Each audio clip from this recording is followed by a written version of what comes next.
So we're here to solve this puzzle Tilt by John Bulten. It's a classic Sudoku. Like I do a lot of times, I'm going to just start by scanning rows and columns. I see two sevens, but I've got three options for the last seven. I see two fives, here's the last five. I see two fours in the middle three rows, here's another four. That makes me look vertically down to place the last four there. I've got two cells that could take a four, and two cells can take a four.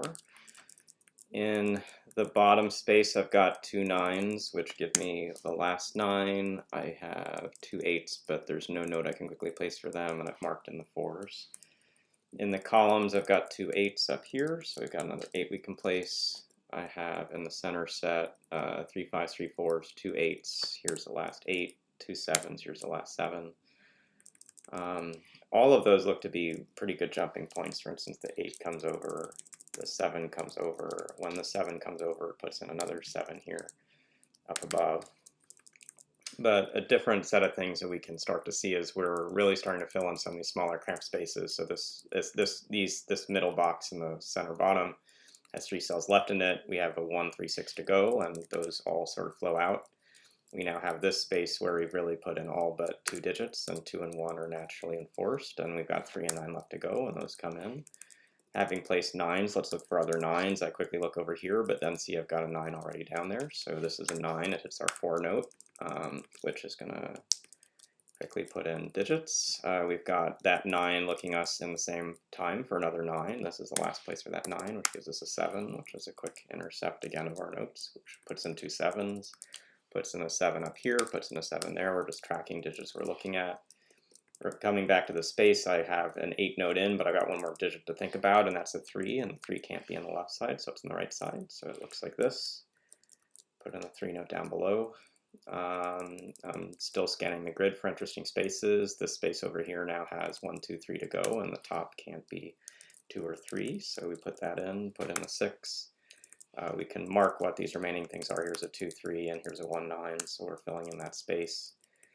We do need to find another place to come back to begin, and one thing that now looks like an interesting pattern is this T shape in the upper right corner. It's got anything in this row is going to eliminate 3 cells and leave 1 behind, but the thing that's more interesting that looks right now is the column is going to eliminate 3 cells and leave 1 behind. So the 1 is forced up top.